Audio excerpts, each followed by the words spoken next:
Good afternoon, South Africa. It's Friday. Welcome to Afternoon Express. My name is Jeannie D. Welcome indeed, South Africa. I'm Bonnie Booley. And as usual, thanks to our amazing team, we look absolutely ravishing. For all of our wardrobe details, all you need to do is visit our website and our Facebook page, Afternoon Express. And there you can go and shop the look. And first up in the loft, we're joined by funnyman Sieberhagen. He is a comedian, an actor, a voiceover artist, whatever you can think of, he's done it all.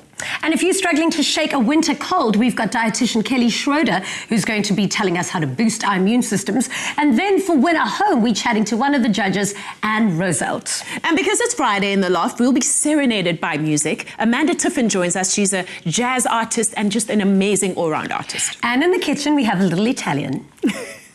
Sì, buongiorno tutti, exactly. Dumelang, welcome to Afternoon Express. Today we're making something super delicious because the weekend is right here. And the most dissatisfying thing is waking up on a Saturday morning and having to eat the same old breakfast. So today we're going to spice up your weekend in style. Clem's back in the kitchen today. It's good to have you. What are we making that's so glamorous? Well, first of all, I like how you said it's a breakfast. Honestly, this is kind of like the ideal meal for breakfast, lunch, or dinner. Well, flat out. Exactly. So it's one of those lazy weekend meals that you can make any time of the day, of any sort of day of the weekend. Doesn't really matter. Absolutely. So you're making buttermilk, pancakes, a little creation, something that I created called salted honey butter. Oh, yeah. Don't even know what that is, but it sounds so glamorous, it sounds delicious, and it sounds like something Clem would make, obviously. Right here on Afternoon Express. If you guys want to get the recipe and the shopping list, go to afternoonexpress.co.za and spoil yourself and your family this weekend by making something super delicious any time of the day. We'll show you how to make all of these different ingredients and put them all together later on, right here on Afternoon Express. Let's go meet our first guest.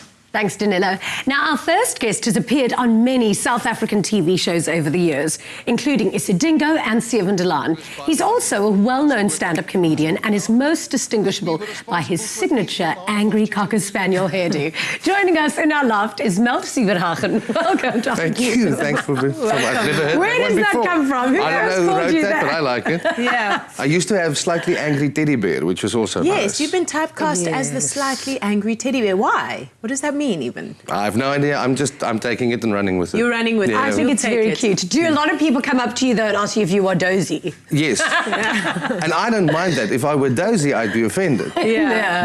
But I don't mind at all. Mel, you grew up in lovely. Ventersdorp. I'm almost tempted to say it's that little town where nothing ever happens, but not really, actually, because it's got quite a radical political history, or Yes. a notorious one, even. That's why I got out the minute I could. Right. Eugene Blanche is from Ventersdorp, Yeah, no? he's from Ventersdorp. So it was the one-horse town, but the horse got Yeah. shot. So you're quite an anomaly. I guess so. Well, I was lucky enough to have cool, funky, liberal parents, which didn't make growing up in Ventersdorp any easier. But like my worldview was never limited to Ventersdorp, which is great. Yeah. And my folks are still there. It's one of those towns. It's got a political image that people can't disassociate from the town. But the town itself is a small farming community. There's still a sense of that platteland way of living, and you know, it's safe leaving your front door open, that kind of stuff. Wow. So, and has your childhood influenced a lot of your comedy now? The kind of I think it's solely stuff you laugh responsible about? for my comedy. It's like 18 years of that, and now for the next 18 years, I'm using everything that happened to me in 18 years to do comedy. And there's still a lot to be told. I sometimes am so fascinated with comedians because you get two different types, in my opinion. There's either the comedian that's genuinely really funny, that's quick off the cuff, that's really funny, or the guys that are good planners, that are good at preparing a scripted piece. How did you know from a young... but then they're not funny. Yeah. They're not, like, you know what I mean? They're scripted piece of funny, but like with you, you really are funny. Did you know from a young age that you were really talented and this is what you wanted to go into? Not stand-up per se. Growing up, my folks were the kind of people who would take me to Joburg to watch Peter Dirk A shows, you know, and stuff like that. So I had that influence. I wanted to do something like that. That's why I went to study drama. And after I studied drama, I kind of veered away from performance. I went into production, and I did editing and directing, and I started writing. And only when I was about 27, 28, did I try my hand at stand-up. And I'm glad I waited a while, because I think I would have been basically just too stupid to do it when I was 20. So I just a bit of life experience and have stuff, because stuff happens to you and it's ridiculous. And I think it's kind of a coping mechanism to use that in your stand-up material. Exactly. So you leave Ventersdorp and you go to Pretoria University to go study drama. Were you ready for that world, or were you like... I thought I was. But it's like first week I realized that what I thought drama entailed was a lot more than what I thought, because I thought you go on stage and you be funny or you be serious and you do your lines, and then you get stuff like voice and movement training, and you realize your whole body is an instrument and you can do so much more, and you can use like expressive dance is funny if I do it, but you get introduced to different things. I don't joke. In my third year, they made us do our Grahamstown Arts Festival piece in flesh-coloured body stockings. Were there classes that you absolutely hated? You're like, I can't stand this class. Not really. My singing lecturer and myself didn't really get along. Because she was a trained opera singer, and I was one of those guys like with your guitar around the campfire. So the two didn't really meet very well. Yeah. That is very good. And you've had stints on Seven de Laan, on Egoli. I've been on Seven de Laan 3 times as 3 different people. Really? And does everyone act like they've never seen you before every time you arrive? There's like decent 6-year gaps in between. I was in 2004, I was a photographer. In 2008, I was a perlemoen smuggler. And last year, I was a hostage negotiator. Yeah. But I figured out a story that's the same guy. Is it the same? The photography didn't pay, so the guy started smuggling perlemoen. Then while he was in jail, he did his degree in hostage negotiation, and then to pay back his debt to society, he was the hostage negotiator. So I've made that story up for myself. I love it. And do you have a different name every time you come back? Yes. Well, the cameos I play, usually you don't have a name, you've got a character description. Yeah. Like journalist number 2. You know, so I just use the same name in my head the whole time. It must be quite... I'm going to go back to stand-up, though. But it must be so daunting to be able to stand up in a group of people in a club or whatever and be funny. Like, what's your process? Like, how much prep goes into it, and how much off-the-cuff stuff do you do to read your crowd? Yeah. It depends on the crowd. It's always the crowd kind of sets the pace, because I've got material in my head. I don't have a set list of I'm going to go from this joke to that joke. Yeah. You kind of see what kind of material works, because sometimes you might have a more conservative crowd and then you steer clear of some topics. If it's a more open-minded crowd, it almost becomes a conversation, and that's when the off-the-cuff stuff really flies well. I also do a lot of improv comedy, which is great, because then you get suggestions from the audience. Yeah. And I almost want to say that's my favorite thing, is when you're doing something on the spot and it comes from people's suggestions, so they really get what they want. Yeah. And of course, you've got such a beautiful voice. Thank you. And now you are the voice of Pella. How did that come about? I moved to Cape Town, and because their offices is down there, so I just auditioned for the part and I got it. And because I grew up, but I did television production, I did insert directing and stuff, and I always used to write the voiceover, so I got used to reading it for a guide track when they're editing it. And I do a lot of voice work, so it was nice. So that was my first voice job since I moved down to Cape Town. I do a lot of voice work myself, and every time I arrive, what people have heard of me when they sample my voice and when they see me, they're like, are you sure? So you do get that a lot? I get that sometimes. The funniest thing, for certain commercials, I was the Afrikaans voice, and all the other ads was done by Eugene Koza. So I had lots of fun joking with Eugene, saying, I am the white Afrikaans Eugene Koza. No. And what can we look forward to in the near future? Any comedy shows that coming up? There's a lovely... The Cape Town Comedy Club has got a week of Afrikaans comedy at the end of July, which includes myself, Hannes Brimmer, and Skalk Bezuidenhout, and Francois van As, and Piet Potgieter. So that's going to be a lot of fun. Quite a variety. Yeah. And I've got a couple of writing projects. One of the sitcoms I wrote, Parijs, just finished a run on SABC, so that hopefully we've got another comedy or 2 coming up. Yeah. Nice. But just carrying on. Yeah. I love what I do, and I'm not going to complain about it. Fantastic. Well, all the best. Thank you so much for joining us. You're an absolute laugh. Thank you. After the break, we're making the perfect weekend breakfast recipe, buttermilk pancakes with salted honey butter. And we chat to renowned jazz singer and pianist Amanda Tiffin. Don't go away. Express yourself.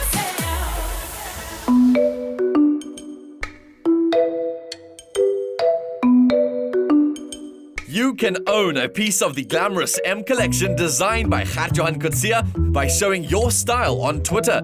Tweet a pic of yourself eating a Magnum to @MagnumSA using hashtag M collection. You'll receive a link which guides you through the steps to create an ensemble from the collection and get a collage photo of the complete look. Retweet the photo using hashtag Magnum Lookbook and you could win your chosen M collection dress. T's and C's apply. Express yourself. Welcome back to Afternoon Express. Now it's that time in the afternoon where we're going to make you drool by creating something super delicious that you can recreate at home this coming weekend. Today we're making a classic, but we're taking a clem twist on it, as we always do. Not only are we doing pancakes, we're doing buttermilk pancakes. Not only are we doing buttermilk pancakes, we're doing a salted honey butter. But I must tell you, buttermilk pancakes, they are classic, right? So I'm not changing anything right there. But instead of doing the maple syrup and butter, I decided like a bit of that salty honey flavor over that. That would just be like insanely good. Exactly. The first time I ever tasted honey butter was about 2-3 months ago. Blew my mind. You can just It have that on is so good. toast, just like that. It is the most delicious thing. So you are going to be giving our viewers a treat today. Cool, so let's get started on our batter for the pancakes. So I'm Yeah, using... that's a better way to start. That is a better way. So I'm using some sifted cake flour. That goes in a bowl. Sifted means that you've obviously just put it through a sieve and you've done it. And obviously that's just to remove some of the clumps to make sure that there aren't any bits. And FYI. also add some airiness to the batter as well. Cool, we always like a bit of a fluffy pancake. That's so true. And we're using free-range eggs. You use free-range eggs, right? I do, yes. None of that other stuff. No. They always have a different color to them as well. I always find them a lot more flavorful. It is, it's very true. Whatever you say, flavorsome. Flavoursome. Woo, there we go. So that goes in there. So I've got flour in there. I've got some eggs in there. Add a little bit of baking powder. That goes in. That's going to give us a nice lift. Okay. And bicarbonate of soda as well. That's going to help. That goes in. The bicarb also helps again with creating that Again. fluffiness, airiness. There we go. Some sugar goes in. What? You are using, this is not ordinary pancake mix. I'm sorry, my friend. I cannot say that this is ordinary. What have I done? Isn't pancake mix just generally meant to be flour, eggs, water? Oh, wait. You're thinking about crepes, aren't you? I don't know. I'm talking about the little fluffy ones, the little one that puff up. Okay, I Like don't a know this. flapjack. This is new to me. Like New a to me. flapjack. I'm excited to learn something new. So this isn't what you get in the little box mix, which is great. You So- buy pancake mix in a box mix. Don't tell anyone that I said that. Too late. Okay, so then do. goes our buttermilk, and that Oh, adds that yum. extra moisture and that amazing little tartness to it. That goes in word. there. This is also new to me. Clem, you're like blowing my mind about how to make pancake mix. Just a little bit of milk. So I'm going to start mixing, and I might need you to add some more buttermilk for me. Just going to get those eggs going, but I'll let you know if it's necessary. Yeah, let's see how dry it is. If it's as dry as my jokes usually, we'll probably need to add more. You'll probably need to order a truckload then. No, jokes. Your jokes are good. You're just buttermilking me up, aren't you? Lame. So the idea with this pancake mixture is you don't have to worry too much about some lumps in there. Lumps are fine. Just give it a good mix. But why? Wait, explain that to me. I always told like the only thing you don't want is lumps. Well, with a pancake mix like this, the little lumps is fine for texture. Also, you don't want to overwork it too much. That way you're going to end up with a really stiff, Dense. tough, A dense rusk. pancake. Le You don't rusk want for that. breakfast. Hey, rusk for breakfast. Nothing wrong with that, eh? Not when you're trying to make pancakes out of them. Not a great idea. Okay, cool. So maybe we should have used the machine round about here, eh? Probably. Yeah, but you know what? It's Friday. I We're feel going to like like you- taking it easy this weekend, so we And relax. also, when you obviously in winter, everyone's preparing for their summer bodies, so hopefully you're gonna be working your guns. There we go. Good. Also, this batter you can make a day ahead of time. Perfectly fine. Yeah, and let it settle. The bicarb will then also start to do its thing, and it will start to become really actually nice and fluffy. So it's keep it, make it for Saturday and Sunday. Basically, just don't cook the whole weekend and just eat pancakes for the whole weekend. Who says that's illegal? Just No do one. it. Cool. So I've got a pan over here. I'm going to turn the heat down a little bit. So what I've done is I've brushed some butter on there. I'm going Okay. to brush a little more. And that's going to help with color and with it not sticking. Okay, because I know temperature is incredibly important when it comes to pancakes. Either if it's too hot, it just burns the outside and you can't even flip it over yet because it's still liquid on top. Or if it's not hot enough, it just ends up, or other way around, whatever. It just starts like cook the whole way through and it just creates a mushy in middle. That's right. So what temperature do you put it on? Like So I like using a medium to low heat. Okay. That way you get that nice color. You see the bubbles starting to form. Yes. You get a perfectly cooked pancake. Okay, so medium to low. Medium to low.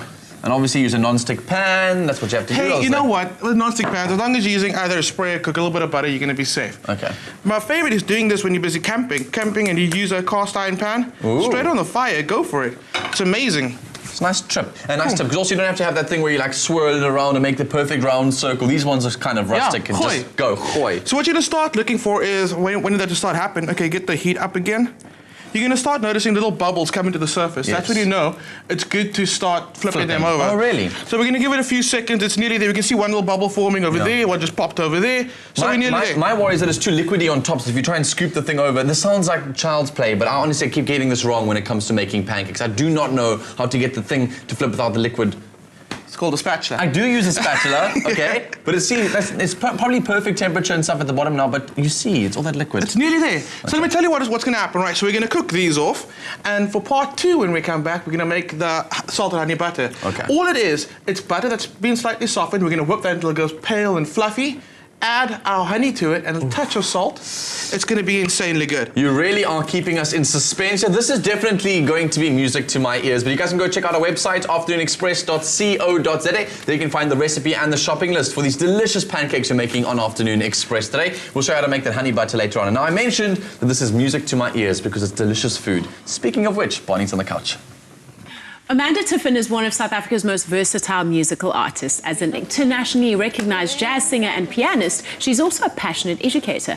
As head of jazz singing at UCT, she's also actively involved in bringing jazz to the community. Welcome to the Loft, Amanda. Thank you so much. So going through my research, I see you grew up in Zimbabwe. I did indeed. What do you remember of Zimbabwe and what do you still miss about it, perhaps? I had an interesting upbringing. It was in a small city, and the things I remember most about Zimbabwe is the beautiful countryside and the warmth of the people. And that's probably, those are the two things that I miss about it most. Yeah. I mean, being a jazz musician is quite a prolific thing to be. It's not typical. And when a lot of times when people meet jazz artists, they expect a certain picture. Yeah. Do people always, are they a bit surprised every time they meet you? They are sometimes, because I'm perhaps a little less in your face than they would expect. Right, I'm a little more quiet and reserved-ish. And it was definitely something that was not expected of a young person growing up in Bulawayo in the 80s and 90s. Give my age away. Yeah.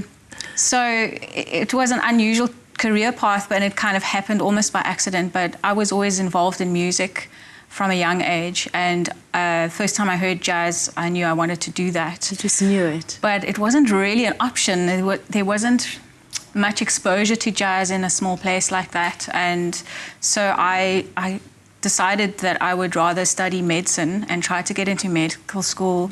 How long did that last? And well, I didn't get into med school, so I thought, okay, well, let me try and get into a Bachelor of Science. So I got into a Bachelor of Science and did a year of that at UCT, and that lasted, I mean, really, it actually lasted 6 months. But I finished the year.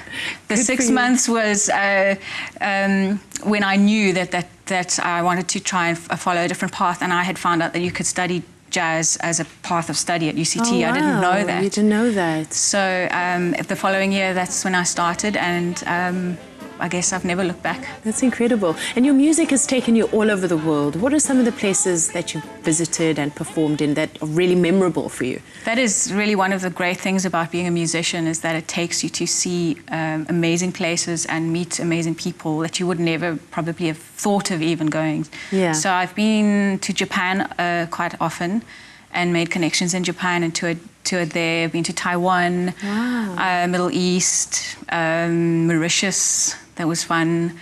Dorpies in South Africa. Yeah. Have you found big audiences for your music internationally?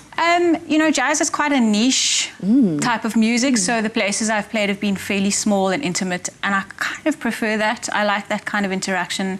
I like the feeling of being close to the audience and really engaging with them.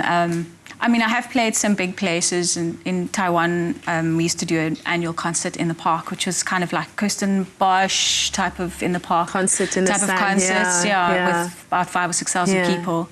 You're also involved in a lot of youth work and development work. How have you seen music play a role in just uplifting young people who are coming from backgrounds where they just really have no hope and nothing happening? Music is an incredibly powerful tool for anyone, but especially for youth. It really engages them on so many levels. It engages them on an intellectual level, on an artistic, creative level, but it also engages them on a social level, where they're interacting with other young people and enjoying themselves and seeing the fruits of their labor, if you like. They, you know, all that's hard work and rehearsal, and then they perform and they have a great time on the stage, and they realize, oh wow, this is something that they can get a really great career out of. Yeah. And you'll be running some workshops at the National Jazz Festival this year. What are those workshops about? What do they entail? And afterwards, there'll be a band chosen from the... Yeah, okay, tell us about it. So the National Youth Jazz Festival is an incredible initiative that's been running quite some time. First started in '93.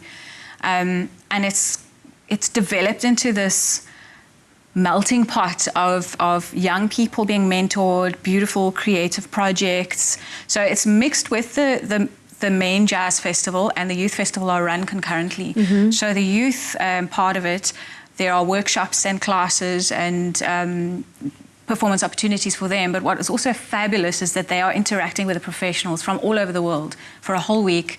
They're side by side with these amazing jazz artists from all over the world. So they all walk around with their eyes like this. They're so inspired and completely fired up about it. Fantastic. So that's a really great part of the festival. Sounds like it, definitely. Tell us about your latest album, Considerations. Oh, wow. That was released late last year. And it's been a labor of love for me, that album. I'm very, very proud of it. It's all my own compositions. I collaborated with some musicians, from Norway and Sweden, and also South Africa. And it's really been a long journey towards getting it out there, but it's out there, and I'm very happy about that. One sounds like it was worth it, Well, you're going to perform for us a little later. I am indeed. Yeah, thank you so much.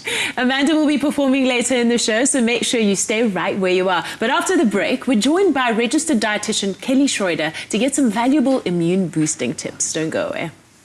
Express yourself. Express yourself. Welcome back to Afternoon Express. Now, winter is in full force, unfortunately, and with colds and flus attacking us left, right, and centre, it is so important to give our immune systems a boost. For us to do that, we need to take in those fruits and vegetables that we so often try and avoid. But that's where NutriBullet comes in and is making it easy and convenient to incorporate the good stuff into our diets. Now, we're joined again by dietitian Kelly Schreuder. Welcome. Hi, Jeannie. Now, obviously, the battle to keep your immune system nice and strong starts in summer, but in winter we sometimes don't get it right. So how can we boost our immune systems like now in the middle of winter? It's absolutely true what you said, that you should be thinking about your immune system all year round, because it's during winter that it has the onslaught of infections and possible being run down and just not working out so well for your immune system. So it is important that in the summertime you're building it up. In the wintertime, that's when you should really focus on eating more fruit and vegetables, eating good variety in your diet, because your immune system is just a part of your body. It needs nutrients just like everything else. So if you're not feeding your immune system during the winter really, really well, it will be at risk. Oh, that's such a pity, because I really messed around in summer. And now I'm feeling it. I've got a permanent little, just a little niggle, that little flu-y feeling. What should we avoid?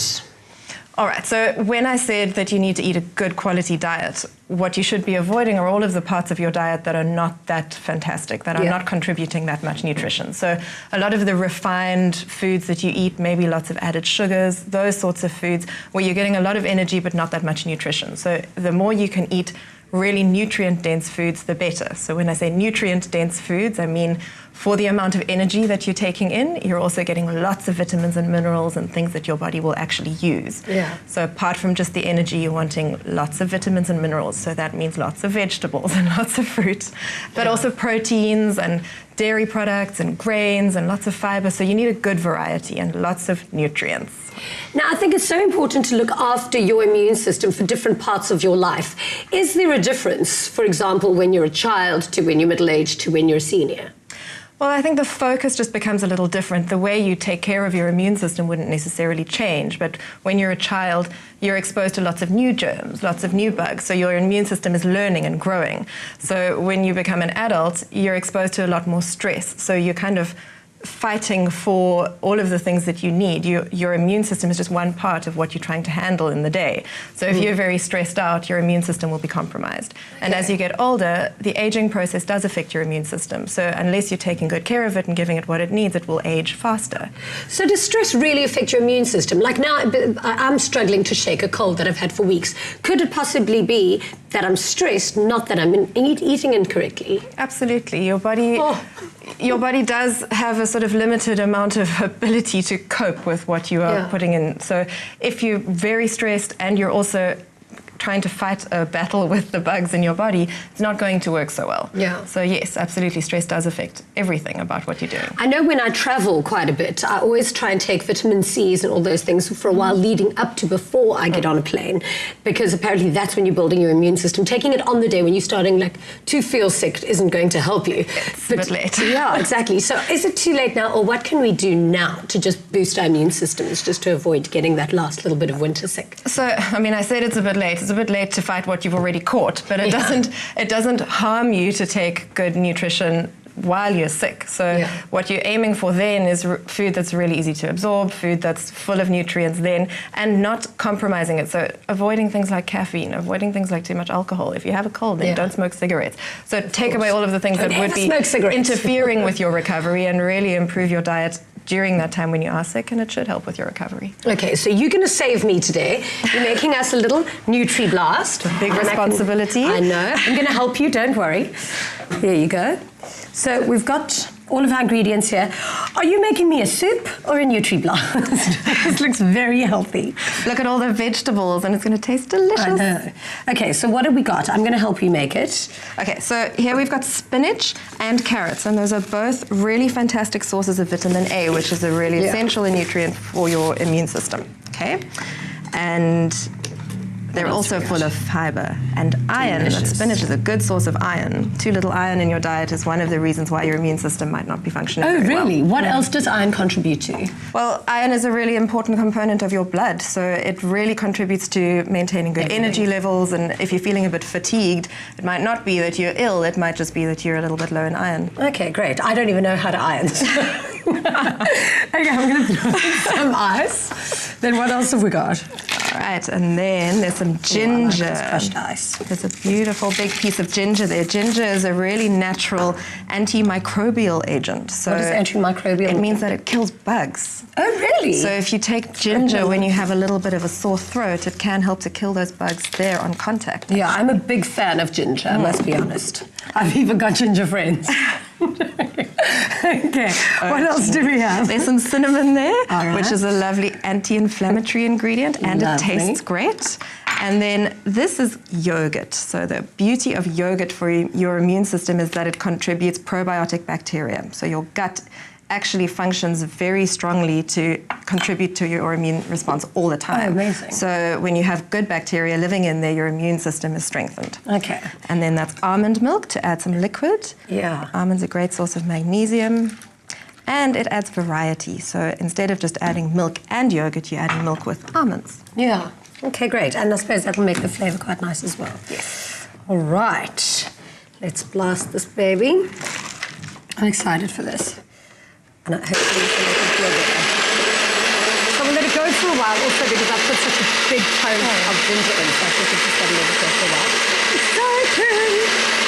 Let the healing begin. What do you think? Ready? I think so. Looks good. Perfect. Yummy. Beautiful. We've had some amazing combinations on the show so far. So let's see if yours is the best. No pressure. It smells amazing. Does Like it? Ginger, yes, it does. Ginger's great. There you go. What are we going to call it? Our winter ginger ninja. I love it. Cheers. There you go. Mmm. Oh, that is amazing. Isn't that delicious? Yeah, this is really, really good. Oh, thank you. Thank you. Thank you so much. Just divine. Delicious and healthy, and it really, really is tasty. Visit nutribullet.co.za for more information and ideas, and start that Nutri living today. Keep your immune system strong throughout the winter and stay healthy. Now, after the break, it's time for Winner Home on Afternoon Express, and today we're chatting to one of our judges, Plascon's Global Colour Manager, Anne Roselt. We'll be right back. Express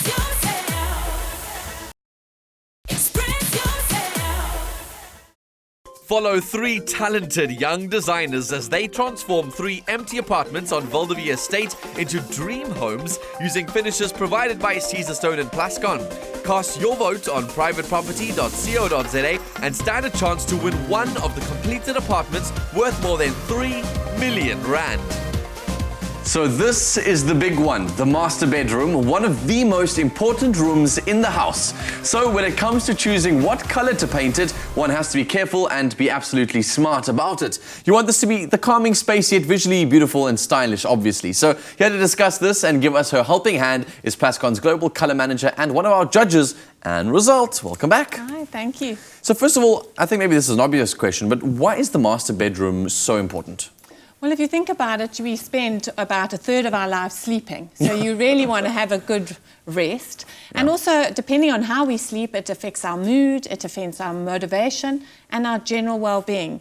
So you really want to have a room where you can feel relaxed, comfortable, and really wind down at the end of the day and fall asleep easily. Now, my mom is one of those ladies who spends obviously a lot of time also sleeping at night, but before she goes to bed, she has to obviously put a little blot over any kind of light in that room. She likes absolute darkness when it's in there. So maybe looking for some advice from you, why is color of the wall so important to a bedroom? Because colour has a huge effect on you and also the space you're staying in. So colour can cool or it can warm, it can energize or it can relax you, it can comfort you or it can give you confidence. So colour has an effect. If you understand the different effects that colour have on a space, then you can use it to your advantage. For instance, blue is very calming and relaxing and can help you sleep better. Okay. Whereas if you have a red in your room, it's more energizing. So it's understanding the energy of colour and using it to your advantage in your room. So maybe we should advise her to use a little bit more blue so she can go to bed slightly more calm and less like Yeah. every light in the house and everything must be turned off as she goes. And another thing with light blues, it also helps relieve headaches. So these are all kind of things, you know, that are really helpful when it comes to choosing colour in your bedroom. Okay, so colour is important. Yeah. And I think a lot of people always go with their gut, they go with what they've seen, they go with what they think will fit as a colour palette Yeah. within their rooms themselves. But I want some advice from you. What do you think are some of the techniques and potential colours that people are definitely doing wrong? What should people steer clear of all the time? Well, one of the biggest mistakes people make is if they're using one colour, they use too much of that colour. So it's all about having a balance of colours. What I always think is a good idea is for people to use references, to find things that they like in decor magazines or colours that they like. Keep a reference of it so when you do decide to change, you've got something that you can refer to.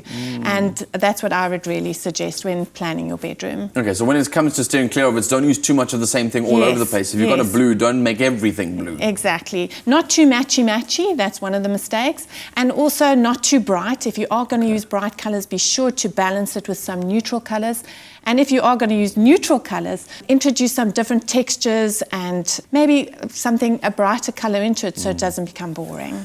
So one thing that I've always been fascinated by is that I've heard conversations with you quite a lot and been inspired by what you're saying, but how often do people really go out and paint their walls? And so let's imagine we've got a blank canvas, whether it be we're renovating a house, whether it be we're just looking for something to change, or whether we're being our contestants here who are producing 3 beautiful apartments and have to create this beautiful master bedroom.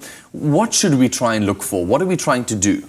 Well, first of all, decide what atmosphere you want in the room. That would be your first Hopefully thing. sleep atmosphere. Yeah, okay. And then have a look what you have in your room. For instance, here we've got this beautiful carpet. There's a lovely moody blue in there. You could, we've already said blues are very calming and relaxing. Sort of match a blue to that carpet and paint one wall with it. And you'll be amazed how that ties the whole decor scheme together. Or it could be you've got a painting and you pick out a blue from that painting, paint one feature wall in a dark blue. You've got the wonderful energy of that calming, relaxing blue, and you've pulled your whole scheme together by introducing a feature wall in one of the colours that's already in your decor scheme. Sure. Just pulls the whole thing together. Okay, so you want to keep it kind of like symmetrical so it all works together in the room. When you step in, you don't feel like there's this jarring effect of a whole bunch of different colours that don't necessarily go well together. So find a theme. Are themes useful? Yes, absolutely. Definitely useful. Decide on a theme that you want to go for, or just, as I said, just pick out a colour from one of the items in your room, one of the decor accessories, fabrics or something, and that will also pull your whole scheme together. And always good to have you. Thank you. It's such a pleasure. Contestants, I hope you are listening because decorating the master bedroom is important. It's where you end off your day. It's where you start a brand new day. So make sure it is a space you can shake off the day and relax, but also the one that you'll wake up to and feel inspired to take on a new day in. So visit plascon.co.za for more color inspiration and see what can work for you. So I'm here filling out the colors that I'm going to be using for my feature wall for my master bedroom. I felt like I went very safe in the guest bedroom just using one color. So here I'm exploring with Plascon and showing the potential of the paints and what it can do. I'm going for a very earthy texture which picks up most of the colors that I use in the guest bedroom. So the colors are going to be transitioning from the black as night up to the lavish lemon. For my feature wall, I'm going for a very distressed feel and look. So I'm not looking for anything perfect.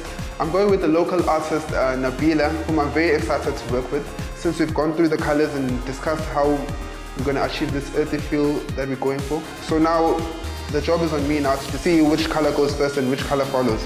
What do you guys think?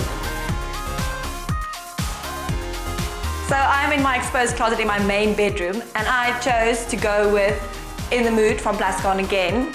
I know Anne didn't like it, but it really suits well with my Caesar stone bench that I'm going to be putting here. So I am a bit worried that she'll think that it's matchy-matchy again. This time I'm bringing in some bold elements, bold color choices, like my black trusses and a few black elements in the room. I really hope Anne sees my vision and that she likes my choices of trying to make the space bigger with the color choices that I make. So I've selected this artwork by another interior designer called Natalie Bulwer, and she uses inks to create this trending technique called ombre, and which is a mixture of different colors. So that is really the center point of this room. To match the artwork, I've selected 4 Plascon colors. We have Addis Skin over here, we have Distant Storm, which is in the 2016 color forecast, and we have Bovine over here, and Red Wine. But I think I prefer my red wine in a glass. So I think I'd lean more towards the greens and the greys, but we'll have to see because I don't want the space to be too dark since I'm putting a block out behind the grey curtains that I'm going to put here. So I think it's going to be cool. Votes for your favorite bathroom are now closed, but from today you can head over to privateproperty.co.za and vote for your favorite design contestant's master bedroom. Here's how you can win. It's not called Win a Home for nothing. You, the viewer, can win one of the 3 completed apartments at the Valdevie estate, valued at over 3 million rand, by voting for your favorite design contestant's master bedroom on privateproperty.co.za. Win a Home is proudly brought to you by Private Property in association with Nedbank.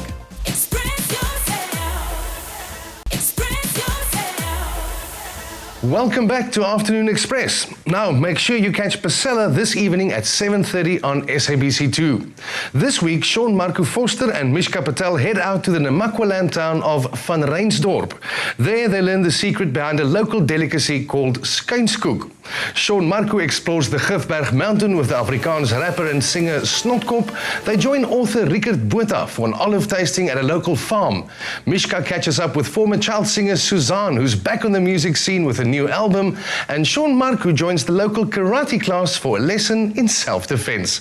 That's Pella every Friday evening at 7:30 on SABC2. Malte, it's so good to have you with us on the loft today. Thank you. I'm such a big fan of your work, from all your stuff on TV to the voice dubbing. I think our audience has got a whole new perspective on what it means to be a voice artist. They were like, that is so different. But behind the scenes, quick on your career so far, what does it take to become a voice artist? It's one of the things I do. It's a bit of voice training, and then I guess being able to take direction. As with anything, giving the program the feel and the atmosphere that they need. The way you guys set the tone as presenters, the voiceover artist is responsible for the tone as the voiceover artist. Sure, it's fantastic work that you do, and I really think it's incredible, and I can't wait to explore more. So if you are somebody who's young and passionate about voice or wants to get involved in the industry, here's a quick behind the scenes of what it takes to be the voice of Pella. Kom ons gaan. Veral bekend vir die sportmanne wat hier opgelewer word. Die voormalige Protea cricketspeler Boeta Dippenaar is self 'n produk uit die geweste en deesdae is hy instrukteur by Westline Aviation. Boeta, gaan dit. Okay, jy is net die regte man om ons mooi te wys hoe bloem uit die lug uit lyk. Ja, julle gaan nog 'n ander perspektief kry. Dit is amazing om dit in 'n helikopter te sien. Julle gaan dit geniet. En ek dink die ding waar jy eintlik bekommerd moet wees is ek wat miskien ligsiek raak. Baie sterkte. Boeta het sy vlekkies in 2009 verwerf en is duidelik net so behendig met 'n helikopter se bestuurstang as met 'n cricketkolf. 'n Egalige rit, perfek vir Sergil wat oorspronklik van die Oos-Kaap kom om die Vrystaatse vlaktes te bewonder. Ja, maar daar's Sergio. Ons vlieg in 'n helikopter. Hoe voel dit? Ag, dis nice. Ek love die view van die bo af. It's different. Jy is 'n bietjie senuweeagtig nie. If you want to catch that episode of Pasella, it will be airing next week, Friday, on SABC2. Malt is absolutely awesome. I really think he's one of the most humble guys I know. He melts my heart. And speaking of which, let's melt some butter. Salted caramel butter. Honey salted caramel butter. It's not salted caramel, but thank you for saying that, because that's kind of like the idea where it came from. It was so good. That segue was so good from melt to the kitchen, and then I failed. It's okay. It's fine. I failed you. Because honestly, that's where the inspiration for this comes from. So I've got some butter in here that's been a little softened, and I've started to whip it already. I'm going to add a touch of salt. I am using salted butter, so don't go crazy on that. Okay, cool. So it's very salted, so don't go crazy. I get it. A little bit of the honey goes in. And start whipping that up. Oh, yum. And it's going to start going pale and fluffy. And it's going to be delicious. You don't want to keep your butter too cold, by the way, if you are going to be softening it like you're doing here, because otherwise the honey is also going to congeal and it will go a little bit solid and it won't mix properly. Look at you. So just keep everything at room temperature. Such a science guy. Oh, man. You see what I mean? The color's changing. Oh, look at that. It's almost like making a mayonnaise, to be honest. Slowly pouring in the honey. So like I said, this is like the inspiration from I got it from salted caramel. Whoops. Whoops. Focus on one thing at a time, Clem. You're a guy, you're not a girl. There we go. I'm going to ask you to take that slot. Sure. And these are the beautiful pancakes. You were commenting how rustic they look. I don't care. Yeah, I think it's great. This is awesome. I've honestly, for my whole life, made pancakes look, well, flapjacks look exactly like this, and always felt like, man, I failed today because they didn't come out perfectly round, and think, you have just made my day. Thank you. Look at that one. That's a big piece. Lekker, that's genius. Yeah. Okay, cool. A little bit of extra butter. You're going to drizzle some extra honey over there for me? Mm-hmm. Just on top, just over like you would. Go crazy. Ooh, make it look super yum. And well, if it was a lot warmer, the butter would start melting. Would be amazing. Oh, Everyone it looks would be delicious. happy. Guy, it is melting. Look at it. It's already falling off the side of that thing. It looks absolutely amazing. If you want to make everything we make on Afternoon Express, you need to head over to our website, afternoonexpress.co.za. There you can find the recipes and the shopping list that we make for everything we make on Afternoon Express today. So enjoy indulging with this on the weekend. I think we're going to kind of start early. I'm going to leave you here. Go for it. Enjoy. I really think the weekend always gets started early on Afternoon Express. Ladies and gent. Wow. Oh, yum. Lovely. Wow. Can't wait to That take is it. an absolute legend in the kitchen. It is. I told Clem that one was going to be yours because it's got the most amount of honey butter and it's so yummy. So Thank good. you so much. Now, to get your weekend off to a soulful start, here is Amanda Tiffin with a song called Requiem.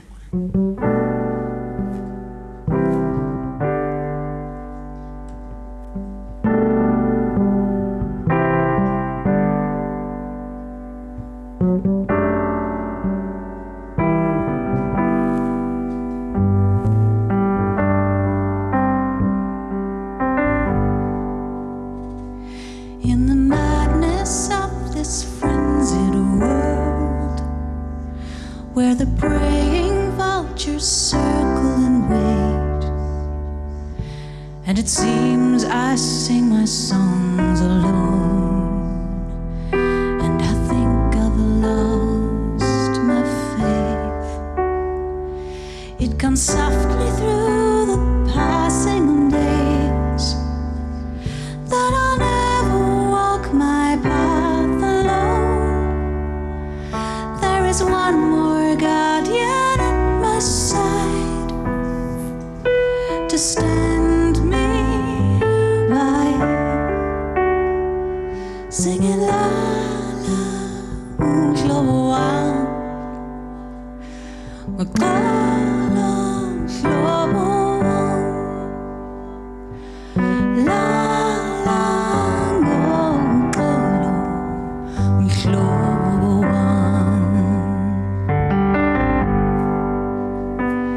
and I cannot find the words this night that could sketch a life lived so very large. How do you tell in simple words of the brightness of one star? As I sit in silence and reflect, it is clear to me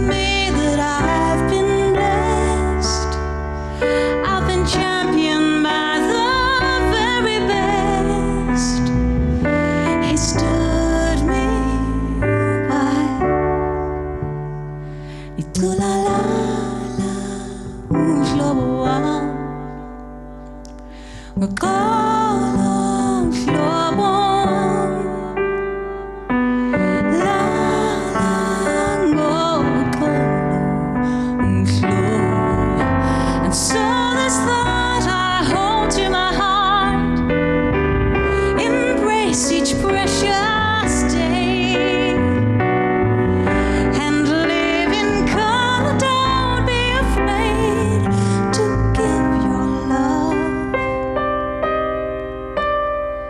with open hands.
That was so beautiful. That was absolutely beautiful. What inspired that song? That song was written for my manager many moons ago who passed away. Yeah. And I chose it because a very close friend of mine lost his mum just a week ago, so I thought I'd like to dedicate it to him and for anyone who's lost somebody. Are you quite fluent in Xhosa? No, I'm learning. I'm taking lessons and my students are teaching me. Well, that was very convincing. Yeah. I think what's so powerful, I think for just as from an artist's perspective, just listening to you say, a lot of artists go through that period of time in their lives where they sit and they feel like they're not too sure where they're going or what's happening in their lives or why this is happening now, and stepping back from that and looking at it and just reflecting it back at yourself to see the blessing that came through that was beautiful. So thank you for blessing us with that. Thanks very much. Thank you. Okay. Wow. And now you've blessed us with these amazing pancakes, flapjacks. Yeah, Clem calls them pancakes, but these look like flapjacks to me, and they are what you want them to be. Aren't the pancakes the ones that you roll over with really cinnamon and thin sugar, and then ones. those are That's all I- The flapjacks? chefs call those crepes usually. Oh, so yes. But they're I as get confused delicious as well. as anything else. So I'm going to actually go to that side. Let the Okay, guests help me out. Yeah, Bonnie's excited for the weekend, aren't you? I'm just passing you a fork. Thank you. There we go. You guests guys can choose which one you guys want. Thank you. They're super, super yummy, by the way. Oh, Thank you. And thank you so much to all of our guests for coming through today. It's been amazing. Thanks for having us. Thanks for the flapjack. I'm going to put some of this butter back. Oh, I can't wait for I'm these just taking all of flapjacks. it, but I'm going to put some back. Don't worry. there we go. Don't feel bad. Don't feel bad. Bonnie, now we can go ahead. That's why I served you guys first, because we really would have taken all of the honey butter. On this It's called delicious an note, we'll operating see you rack. next week on Afternoon Express. Good night, everybody. Have a good weekend. Happy eating. Bye-bye. Oh, yum.